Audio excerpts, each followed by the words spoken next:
Labor is our highest cost and it's our biggest risk right now. Skilled labor is extremely challenging. We're trying to figure out how to redo our industry right now with the labor challenges that we have. I was telling somebody I have a data center we're building right now. We have, I don't know if there's 400, 500 people on there, and honestly, I think 70 to 100 of them speak English. So it's a whole other level of us figuring our industry out right now. So labor is by far our biggest challenge. It's our biggest cost and our biggest challenge. It's the most important thing we do. I mean, tools are tools and materials material. Those costs, they stay pretty consistent. Like, I can figure those out. But labor's where we get hurt, and labor's where we make our money. One of the big challenges that we have, on average, I would say we move 30 to 70 people a week. So when you start moving volumes like that, making sure people know addresses, making sure who they're going to see, making sure they have contacts, that we have grown, and you guys have helped us grow and do better at that. That's one of the things I think we're doing well right now. We still have challenges, but for the most part, we are communicating a lot better than we used to. What we decided at Mid-City Electric is that all of our field certifications end up living in RIVET. And we did that because the access to that stuff that our field staff needs, they can get there. So all of our certifications, all of the trainings, all the certifications, we actually are just starting to get a lot of bilingual people. So that's a big thing. Like, we're now sorting our teams so our field guys know who's bilingual.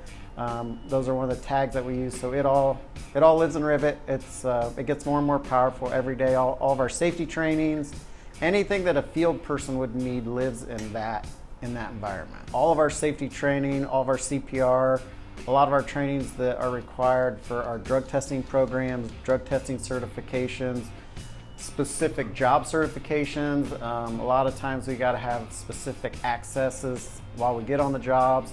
Those will end up living in there. Anything that's associated to you as an individual in the field lives in RIVET. We're just getting ready to go on to another data center. One of the things they're asking for security is picture IDs. So we'll just load that right in there. So then our field guys, if that would come up down the road, if something would happen to pop up, then that's all right there in that. Then go in and grab that tag and say, hey, here's what you need. It eliminates a lot of, it used to be someone would call a shop and someone would go run that down, and we'd have to track that down, and we'd get a copy of it and send it out to the site. Now our field guys are real quick. They can go open that card and it should be right there. Everything they should need is right there. Recognizing who doesn't have some of that stuff and who needs to be recertified has made us a lot more efficient. It's made us safer too. We're able to track that stuff, whereas before we didn't have. A lot of it got lost. A lot of it, we would get people certified or we would get people badged, and then we wouldn't do the best job to keep a track of it. Where I would have a project manager get somebody badged at a hospital, and we have no idea that team or that member would move over to another project manager, and then we would redo it again because they don't tell you. They just go spend the time and do it. So having that one location that we can all access it and just look at it it's been a positive impact on us. I mean, just having that one database and being able to look at that stuff. The superintendents and myself are the people that move manpower on the job site. So we have a very good relationship with our project managers, but we would like to transition more where they're doing these look-aheads and they're putting the request in. And so we will change the way we use the roster board once they start. We're planning on changing the way we're structured right now. But the way it is right now is basically Nick and I will mark people for being moved. We go in and then we move them weekly. But again, as we bring these project managers in and start and train them, our vision is that they're making those requests and they're making those, we would start having them use that roster board more than us, and then we're just responding to it. When we start moving people again on the scale that we are, we need a process and we need a program. So just the structured process is valuable to us. The tags are super valuable to us. I do know, like, management and people in our organization, as we've grown, We wish that we knew every single person that works for us, and when my managers are walking sites, the pictures are valuable to them because they will pull them up.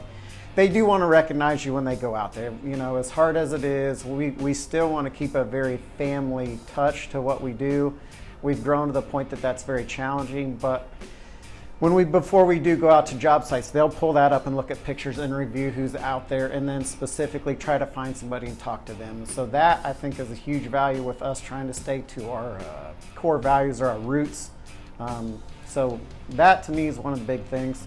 Looking forward to the backlog stuff and moving off of spreadsheets and templates we're using now and getting it over into your program. So I would say that that's probably going to be my next thing that I would say is most important to me, is getting that working and being able to look at our backlog and do some of our projections based on data that's coming from our field.